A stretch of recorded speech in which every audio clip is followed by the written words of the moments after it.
Bismillahirrahmanirrahim. Alhamdulillahi Rabbil Alameen. Wassalatu wassalamu ala Sayyidina wa Nabiyyina Muhammad wa ala alihi wa sahbihi ajma'in.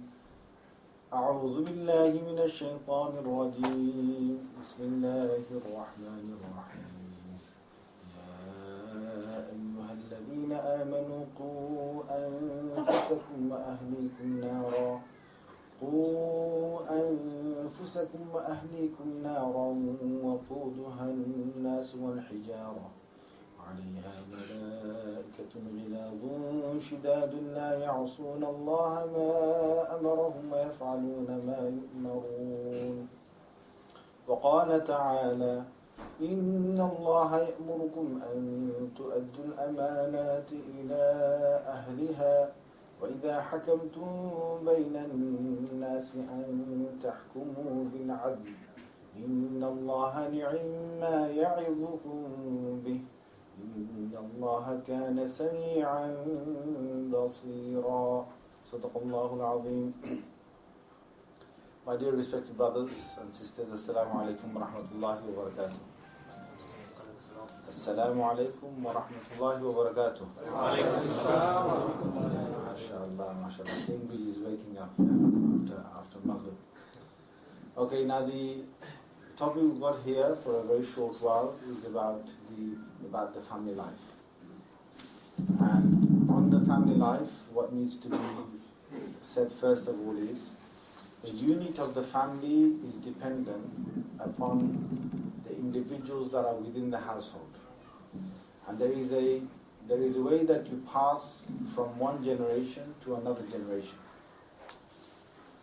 So the environment that has been created by the family from before, the last generation, will have an effect on the environment that you will find of the next generation. So you've got the previous generation and you've got this new generation. And then if you're lucky enough, you will see another generation. You've seen the previous one before you, you'll see the one that after you, and you've seen your one as well. Each generation has a different, it will have a different whole time. It will live in a different time, it will have a different environment, it will have different challenges. And through the different challenges, through the different people that come in there, the different hearts, different emotions, different thoughts, different ideas, different ways they conduct with one another will be created. So for example, if you've got parents who are from back home, whether it's Pakistan, whether it's Bangladesh, whether it's Egypt, whether it's Syria, wherever it is in the world, and they have grown up in that part of the world, they will be accustomed to different foods, they will be accustomed to different settings, different environments, different habits, different culture. And part of that will be passed on to you if you've been born and brought up over here, or if you've lived most of your life over here, in this country. Part of that will be passed on, not all of it will be passed on. It is impossible that all of it gets passed on to you if you haven't gone through their same environment, their same people that they grew up with, their people, their culture that they grew up with. Yes, part of the culture will pass on to you, part of it. Part of the language will pass on to you. Depending how strong they are in the language in their home, if they're very strong, alhamdulillah, most of it will pass on to you. But not everything will pass on to you. Not everything. And with the new generation, what you've got to understand is the same thing. As the new generation is growing up, you as individuals who grew up in the 70s and the 80s or the 90s, you've had a different life in those circumstances. And the children that are growing up in the 90s, the zeros and the ones, when they're growing, or the tens, when they're growing up in this time, they will grow up with different challenges altogether. Different environment, different people.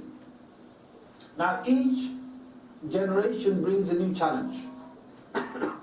But what we need to understand is there are certain things that give us There are certain things that will give us the threads that we need to bring about within the family, the structure according to the Quran and the Sunnah. That's what we need to be aware of. What we need to also be aware of is that no matter how much you try, you can't make the new generation be exactly like the old generation. You can't have that.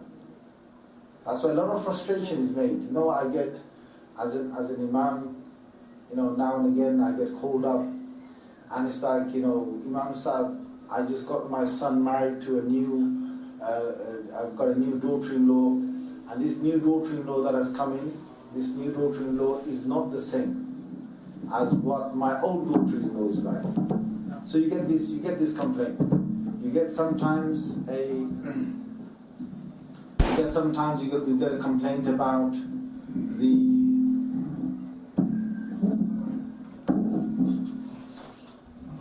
done now? Are you all okay now? The mic, you should be doing the mic testing before I get here. I'm sure you've had talks here, you've had Jummah Khutbah here. I'm sure you can get this right, yeah? So hopefully you can get your speaking and all that at the background, you can get all that right now, inshallah. Jazakumullah khair.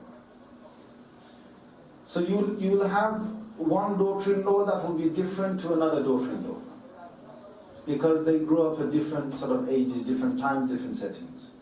You will get one family that might say, they're not like us. When the mother-in-law will say, that when I came into a house, I was like this. I was doing these things. And now that this new daughter-in-law, she doesn't do what I used to do. And you'll hear that. Why? Then I need to say to them, I say, listen, uncle, and listen, auntie. You lived in a particular time. You lived in an age. You grew up with certain people that were different. That was one zamana, that was one era. And you are in another era right now. These people are from another era. But what is really important is, what is going to be the next era? What are they growing up with? What are these kids of today growing up with? Because the truth of the matter is that with ourselves, there are certain things in the old generation that you had, which is far, far better in terms of experience than what we are experiencing today. No matter how advanced we are, you got to remember that some things that there are in the past, they've had far, far better than what we've got today. One of the things I want to say to you is, and this is an absolute truth, there are certain things you can teach in a classroom, certain things you can teach by your tongue. But there are certain things you can't teach in a classroom, you can't teach by your tongue. You can't teach by passing information on. Can anyone tell me one of those things? Anyone tell me one of those things? You can't teach in a classroom. You can't teach through your tongue. Experience. Experience, okay, good, very good. Any other one? Any other person will tell me? Yes? Manners to a certain extent, yes. Puberty. Okay, let's not go that far. Let's not go that far. What I'm looking for is the a'mal and the actions of the heart. They can't be taught through the tongue. The actions of the mind can be taught.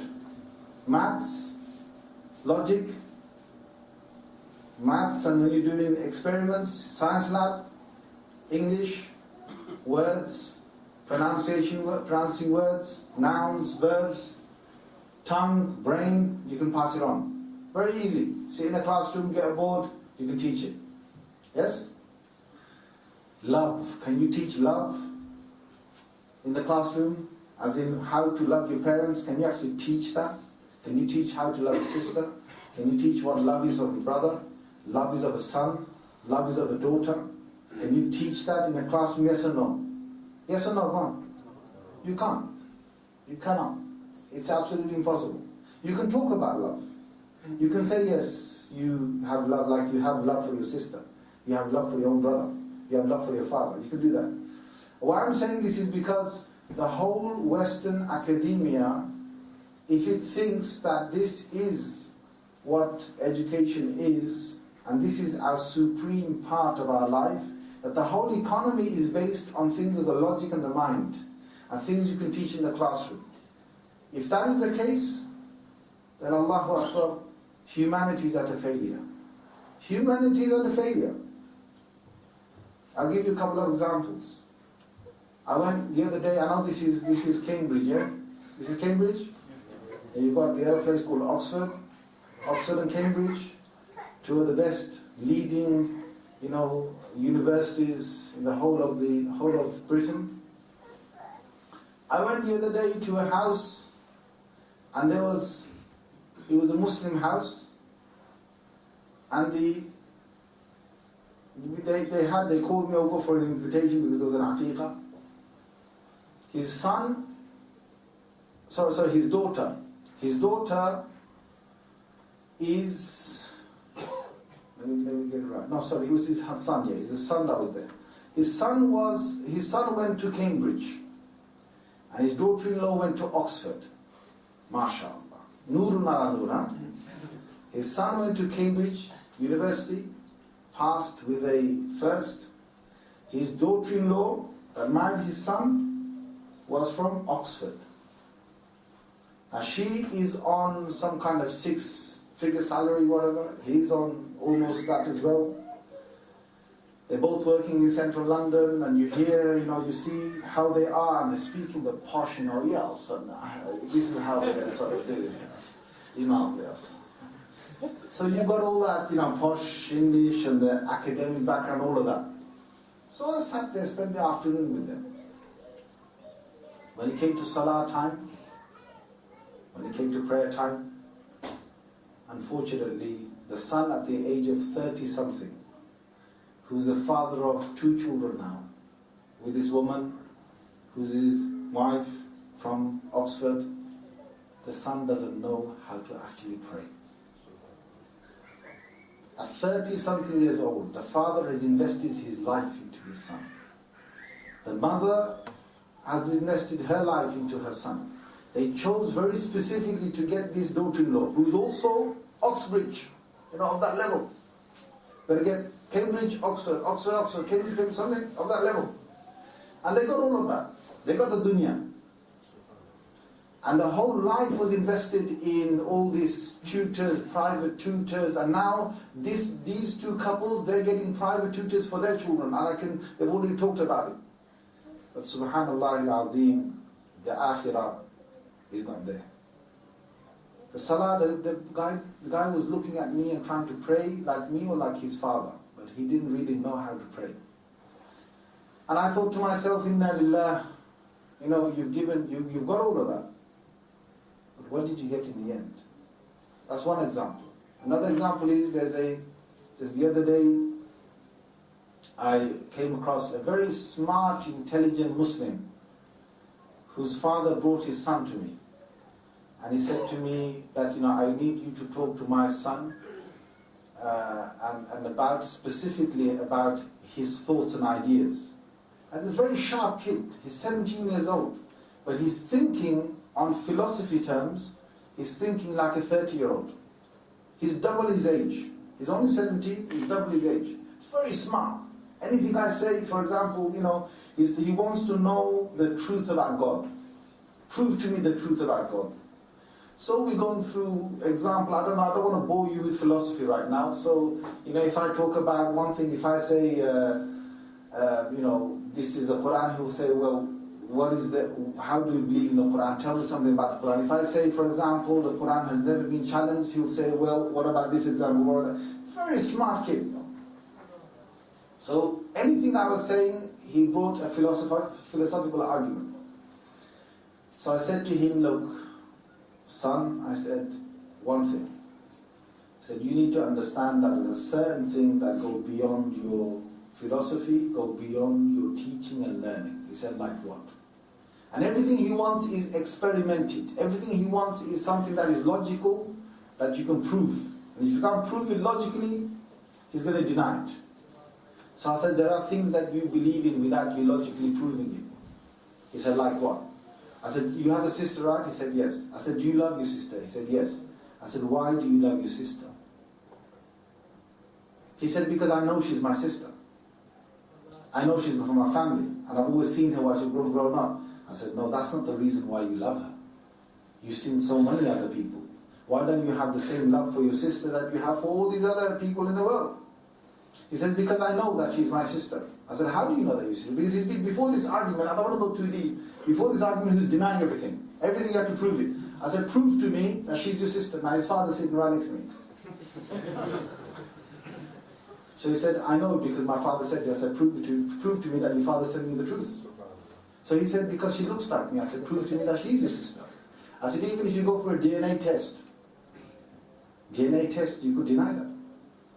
Because we were talking about the Quran and we were talking about the copies of the Quran, and I said, I can prove to you. He said, show me an early part of the Quran. I said, Sayyidina Uthman radiallahu anhu, his Quran is existing today. He said, how do we know that Quran till today there's been no changes? I said, I can show you manuscripts from the 14th century, from the 16th century, from 17th century. If I show you all of that, would you still believe it? He said,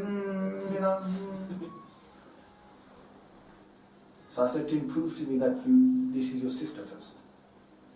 I said, the only way you wouldn't even be able to prove it even if you saw your sister come out your mother. You wouldn't prove it because you don't know whether it was your father that gave birth to that. It's true or not, tell me. If you want to deny things, you can go and deny. You can deny whatever you want, right? So we came back to the point and I said, look, this love that you've got, you can't explain it. It's inside you. And you can't teach it. And you can't learn it. And you can't put it in philosophical terms. And you can't put it in the classroom. It's something which is God-given. Something that Allah Azza wa Jalla has given naturally. And it's inside you. It's inside you. It's put inside there and for a reason. That there are certain things that you have got, which you believe in, which you have got no way of proving, or no way of dissecting inside yourself. So coming back to my original point. When you've got two different generations, there are certain things you cannot teach. You can sit with your child, and you can give them as many things as you want, and you can sit with your brother and sister, but you know the modern age, what we haven't got, which I want to say to you is, the modern age has not got one thing which the old age had. The old age, I tell you, look, you had to get up in the morning, right? You had to get up in the morning, and they had breakfast together. They had lunch. If they didn't have lunch together because they were at work, they had dinner together. I can remember when I was young, all the families used to sit together for a dinner. That family dinner is almost non-existent now. The family dinner is non-existent. And what does the family dinner do when it's non-existent? It means that the time that is spent with the family, with one another, human time is gone. Now you might say to me, I might not be spending human time, but I'm always texting her, my wife, or I'm always, on the phone to my brother, and I'm always, communicating through email and all that. Well, this is the big problem. Because in hadith, there's one big lesson that we learn, which is that when they passed hadith on from one generation to another generation in the early days, after Rasulullah sallallahu alaihi wasallam, from Rasulullah sallallahu alaihi wasallam, they traveled miles and miles and miles to come and to see the teacher, to meet the teacher, to sit in front of the teacher, to listen to the teacher, to take the hadith from the teacher, and then to go again and repeat this whole cycle again. That they become the teacher, that students come to them, they have a physical contact, eye to eye, mouth to ear, listen to the hadith, and they called it what? In hadith, anyone who studied hadith, you will know that there is sima'a. There's sima'a. Sima'a means that you can say that I have heard so and so. I've heard him directly so and so say this. And with sima'a, if there is the liqa, if there is the connection of meeting the person, that hadith has more weight than just listening. So if, for example, there's two people here, one person I heard only, another person I heard and I met, which one has got more weight? The one that I heard and I met, that got more weight. You look at the traditional hadith, I'm not going to go deep into that, but there's a reason why. Because that human connection is something that you cannot get rid of. It's a destruction of civilization. The human connection is the destruction of civilization. Rasulullah sallallahu alaihi wasallam, he could have had all his wahi on his qalb. All his wahi, revelation could have been just on his heart. But there's a reason why Allah sent Jibreel alayhi salam to him in his form to grab hold of him, to squeeze him and say, Iqra. There's a reason. The reason is that connection. The connection of person to person. There's a reason why after revelation every Ramadan Jibreel alayhi salam came and he met the Prophet sallallahu alaihi wasallam. He sat with him, وَكَانَ يُدَارِسُهُ الْقُرْآنِ. Rasulullah sallallahu alaihi wasallam would recite the Qur'an, everything that was revealed up to that point, to Jibreel. And Jibreel would recite it back to Rasulullah sallallahu alaihi wasallam. Both of them would do this mudarasa.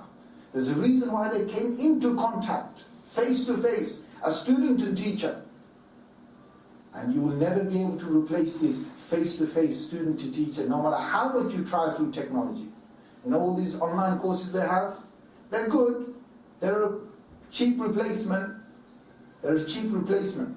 But they'll never be able to replace the study, the halaqah you have in the masjid. Remember my words. Never. Because when you're in a halaqah inside the masjid, like right now, when you listen to me right now, there is another effect that's going on.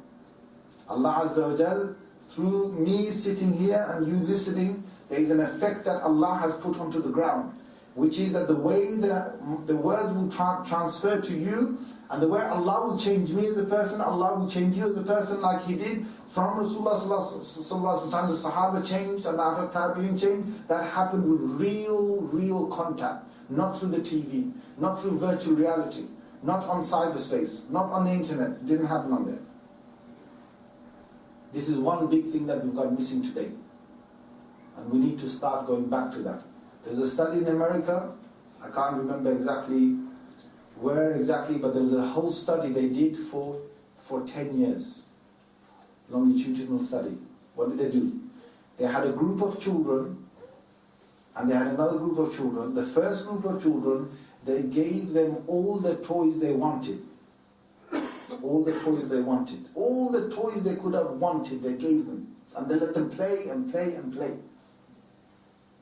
Well, the other group, they didn't give them as many toys. They gave them less toys. But with the first group, the one that got a lot of toys, they did not hug them. They did not have the human touch. You know when you kiss a child, when you stroke a child, when you basically show your love for an affection to a child, they did not do to the first one. But the second one, they showed the affection, like the human affection, the human touch. So they would stroke them, they would kiss them, they would cuddle them. You know what the study said? After 10 years, though the first group got all the toys that they wanted, all the games and toys they could have wished for, they got it. They said, within 10 years, the first 10 years of their life, most of those kids died. Within the first 10 years of their life, most of the first group, they died, who never got human contact, human touch, human love. And the second group, though they didn't get that many toys, they got the human touch, human love and all that. After 10 years, most of them, in fact almost all of them, are still living. Now what does that tell you? About the human touch, about the human mahabba, the love. Love is something in the central of a family unit. You cannot move away. And if you move that away, you've got dire consequences. Dire consequences. The mother, the father, Allah calls them before marriage, He called them zawj. They are half and half. They are half and half. Zawj is half and the other zawj is half.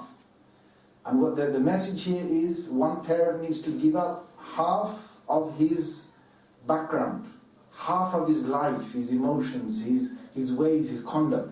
And the other half has to give up hers as well, half of her background, life, all that. You have to compromise in marriage. That's how marriage works. You have to compromise. This thing where you have both of them in charge, both of them doing whatever they want, it will never work. Guys, it will never work. You want to have this Western type of marriage where the woman is like a man and the man is also a man. Alright? You want to have that kind of marriage, then what you're going to have is you're going to have a breakup after a little while. It's going to break up. Now women might think, well, what have I done wrong? My sister, who's listening to this, my sister, Allah has called you after marriage, Allah has called you walidat, from the walidat. He first called you from the muhsanat, those who are secured inside a tower, inside a whole fortress. You are secured inside there. You are under protection and security. Once you're married, Allah called you what? Wal-walidat. You are those who bear children. Allah gave you a different name. Your whole jihad is to give birth to these children. Your whole jihad is to wean these children, is to look after them, to bring them up. That's why in a hadith it actually says, for a woman to go through her pregnancy, to go through child labor, to go through weaning a child, all these stages, 3 stages, she gets the same reward as a mujahid who's fighting in the path of Allah. She gets the same reward. Why? Because that's her biggest duty. My sister, you are there as a woman who's going to give most of that love to this child. You don't know what you are doing. You just don't realize. You are doing more than those men who later on will teach them all these other things, teach them other parts of life. But what is a child who knows, what is a soldier who knows how to fight, but who doesn't know how to have patience? What is that? That soldier is not a soldier. That soldier is a serial killer who doesn't have patience, who doesn't have love, who doesn't have mercy inside his heart. That soldier is not a soldier. A soldier has to first be taught sabr, patience, calmness. A soldier has to be taught hikmah, wisdom. A soldier has to be taught love, wisdom. If a soldier doesn't have this, a soldier is not a soldier. He's a killer. He's a murderer. That's why when Allah prepared the Sahaba in Makkah, He gave them 13 years. No fighting. You can't fight. You can't lift your hand. You can't move your tongue. You can't switch your eyes. You can't do that for 13 years. Why did Allah do this? He wanted to prepare these as soldiers. Soldiers. But before He prepared them as soldiers, He gave them the basics that every soldier needs. What is the point of having a person, and I've seen many of these, they've got degrees. I mean brothers who've got degrees, who you take them into a certain part of IT, a certain part of maybe mathematical engineering, a certain part of, any field that is very specific and very, very demanding. You take them into there, they are your genius. They're geniuses. You think, subhanallah, this guy, mashallah, yeah? He knows all of that. But the guy is a geek. He's a geek.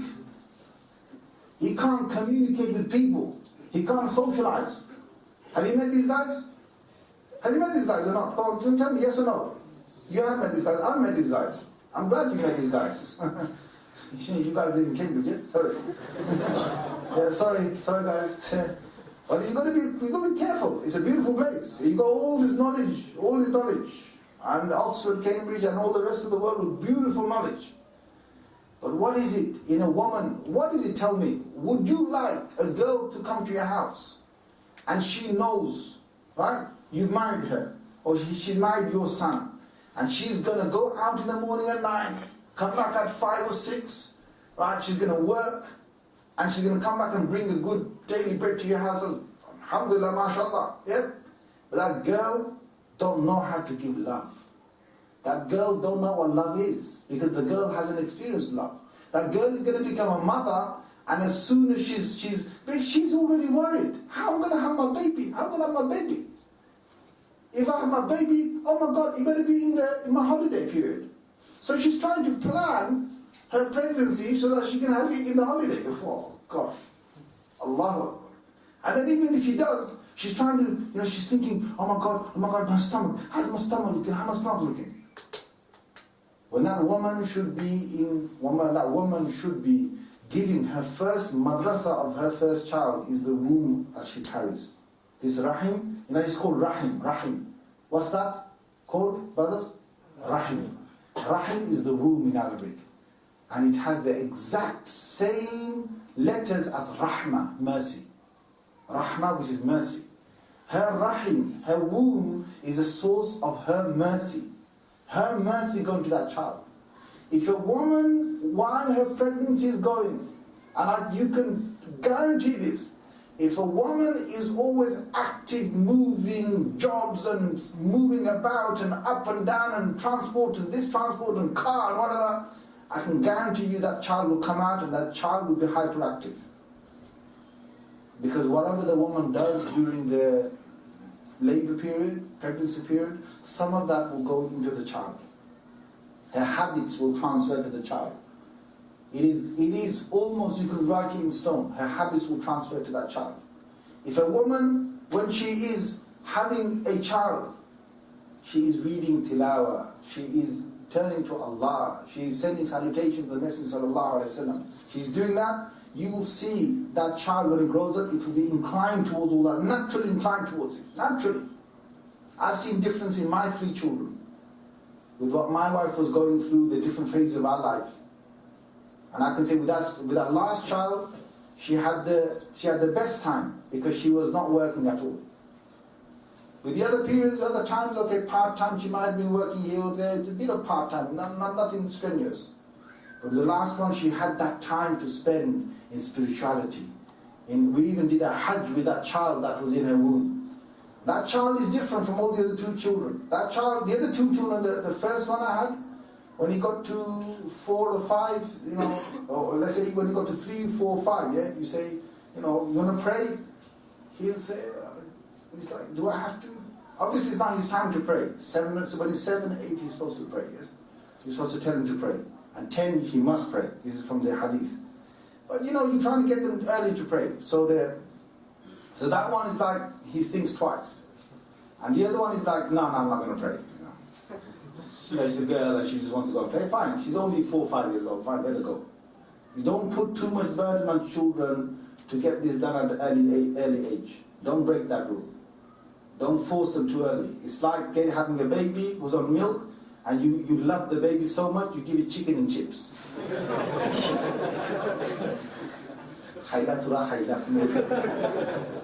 What are you going to do to you? You're going to choke you to death. So religion, there's a time for religion. Don't bring it too early.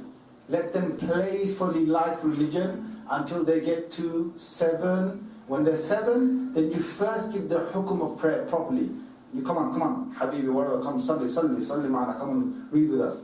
And keep don't make it all compulsory, all 5 prayers. Slowly let them get used to it until they're 10. When they're 10, that's it. Now you have to pray. Now there's no excuse. But slowly from 7 to 10, slowly get them. First, a bit of Dhuhr, bit of Maghrib, bit of Asr, then 3 salahs, then 4 salahs, then 5 salahs. Just the Fard first, and slowly, bit of Sunnah, then slowly Witr, and the whole thing, slowly. Don't put too much on them, because then they'll break. But with my little child, without saying anything, he prays the entire salah with me. That was the child that went around the Kaaba when he was in the womb. The Rahim is a part where the Rahmah is given. That's the first madrasa. What is the point of you having a wife that she can't give that love and mercy she can't have that. She doesn't have that tarbiyah herself. She hasn't been nurtured like that. Allah Azza wa Jal has said to make Isa, what did Allah do to make Isa? For Allah to make Isa, He made Maryam. What did Allah do? What did Allah do? Make who? Maryam alayhi salam. For Him to make Isa alayhi salam, before Isa came, Allah worked on Maryam alayhi salam. Her whole story is in Surah Al-Imran. Do you think Allah is wasting His time talking about the mother of a prophet for no reason? Do you think that's just coincidentally just come? Allah talks about the whole family of Isa alayhi salam. His mother, his relatives, Zakaria alayhi salam, okay, Ali Imran, the family of Imran, who they were, what their whole thing was. And then when Maryam is born, Allah says what?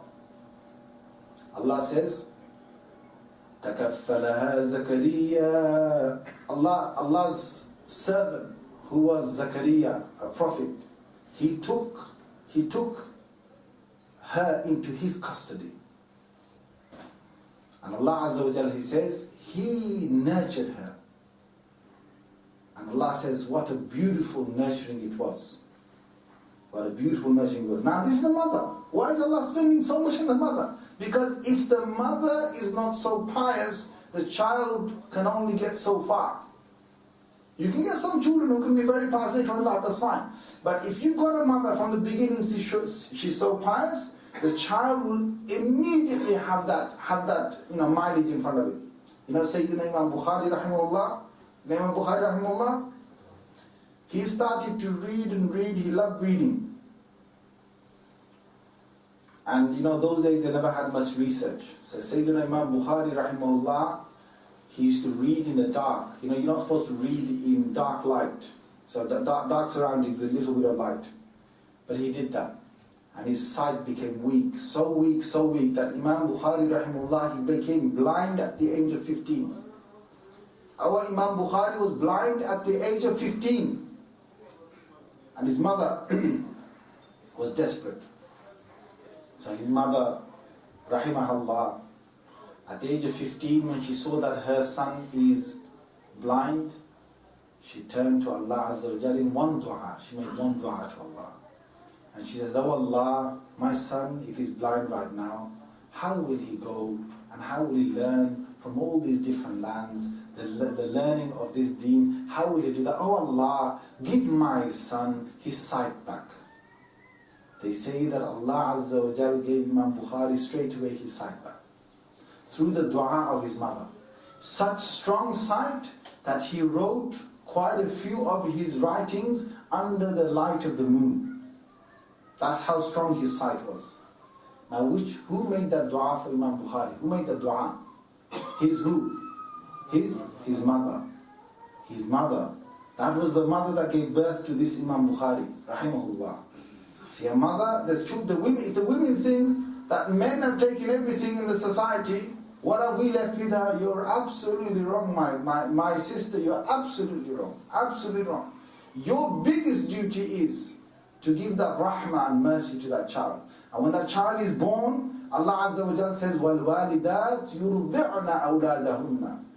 You breastfeed the child. This country spends billions in advertising for women not to breastfeed children but to bottle feed them. And everyone, thought, well, these are the scientists. These are the ones in the white shirts. They tell us, they are always right. 40, 50 years they duped this country for money. 40, 50 years the government could only spend, when they used to spend 12 million sometimes on advertising, the government would only spend 1 million on breastfeeding, advertising for breastfeeding. They would spend 12 million on bottle feeding. What happened in the end? Generations grew up with bottle feeding. Now they are absolutely convinced that the nutrition that Allah gives in the milk of the mother, there's no scientist that will ever be able to replace that. No scientist will ever be able to make that formula milk the same as what Allah has given naturally in the human body. And when a child drinks from that, there is eye contact with the mother. That eye contact is a very vital part of their growing. You don't realize it, brother. I don't realize it. But you know that love you have for your mother? You know that love you have for your mother? Where does it come from? That comes first from the rahim. Next thing, it comes from her time that she spent with you. And these times are things that you don't even remember. But Allah Azza wa Jalla has kept a deep love inside you for your mother, for the time that she spent with you. What we need to say now, brothers, is, and this is a very important part, and I really want to say this with a heavy heart as well. I remember when I was young, I remember, subhanallah al-azim, how these women were. You think the women have got it tough today? The women think they've got it tough today. They think it's really tough. I'm alone, and I've got to wash all the dishes, and I've got to put them in the dishwasher, wash all the clothes, I've got to put them in the washing machine. Yeah?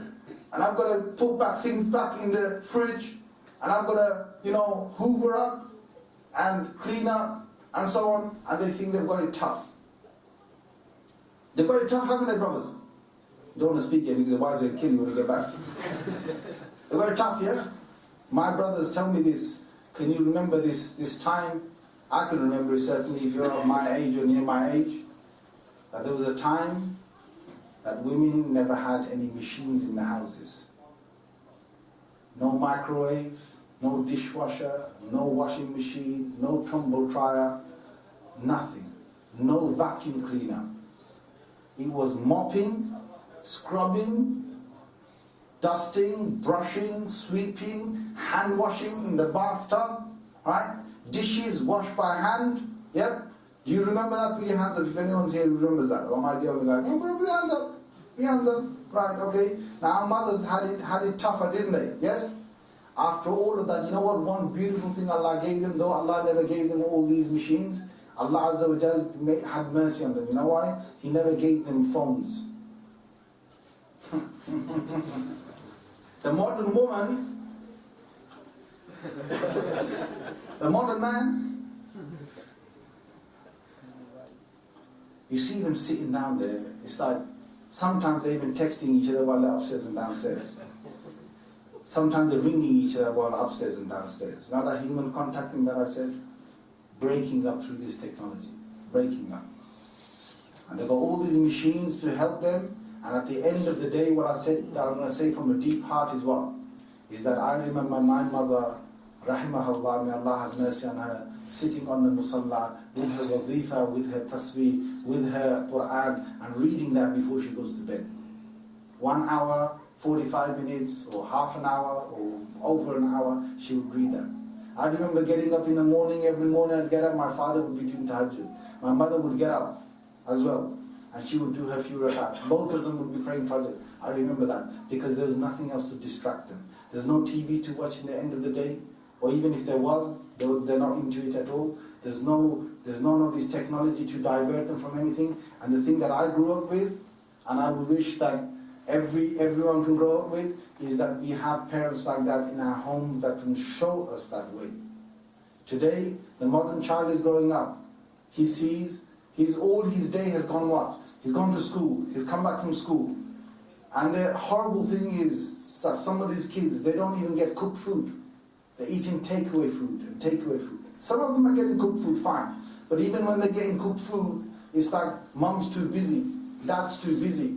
They're on the computer, they're on the phone, computer, all that. And the kids are playing on their PSs and they're playing on their games and the game cubes and this and that until, a bit of homework, a bit of this, whatever. Bedtime comes, what do they see their parents doing? When they're going to bed, they will see their mom and dad sitting on the sofa with a remote in their hand watching TV. And that's the last thing that will happen in their memories of the last day. They wake up in the morning and mom and dad have got up late in the morning because they've been too late up on the sofa. Watching films, watching movies. Yep.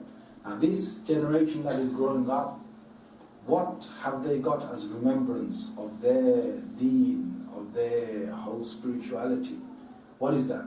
I'm going to go back to earlier thing, and the brothers just said to me that I've got 10 minutes left. So early, what I want to say is that love, mercy, sabr, these are the family, that bind the family, the basis of what you need. These things cannot be taught by the mouth. The only way you're going to teach sabr to your child, patience to your child, is what? Through human contact. Let me give you an example. In a typical house, whether it's Bengali house, Pakistani house, or the house, I've seen it in many different houses. In a typical house, what will happen is that the kids crying. Hey, where are you going? Come over there. Who hit you? Who hit you? Hey, who hit you? Kisne mara? Usne mara? Usko bula? Get over here. Hey, you hit it? Yeah. Don't worry, don't look. Don't stop crying. I'll hit him, man. Because he hit you, I'll hit him, man. Now, what have you taught there?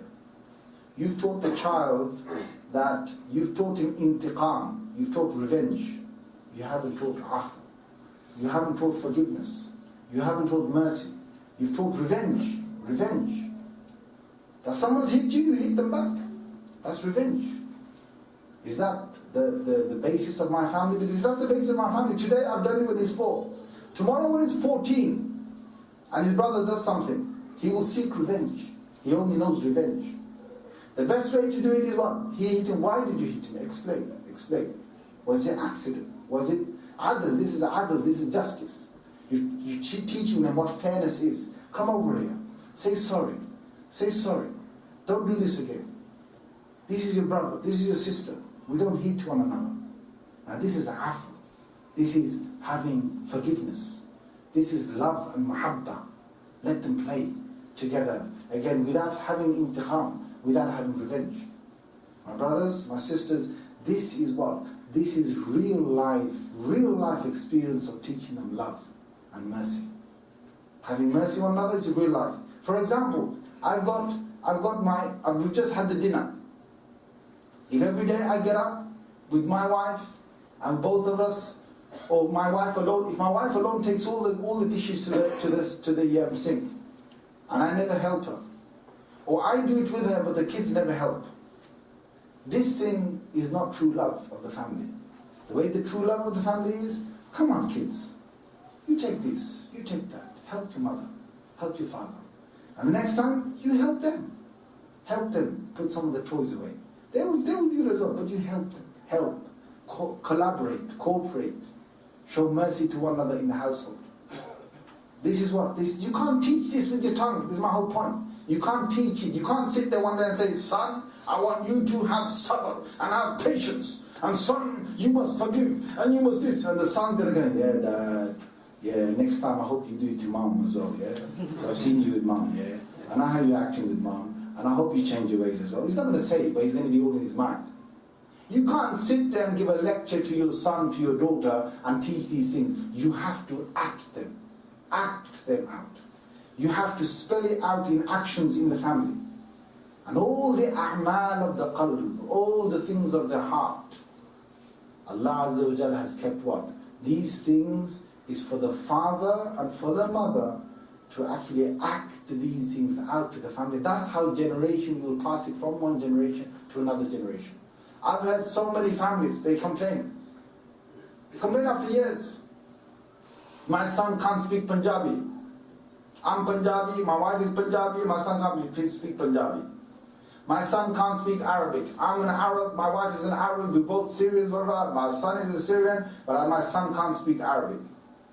My friend, if you haven't been speaking Punjabi to your wife in front of your kids, and your wife hasn't done it to you in front of the kids, and if you both don't keep that discipline to yourself with your children when they're speaking to you and you're speaking to them, then forget it.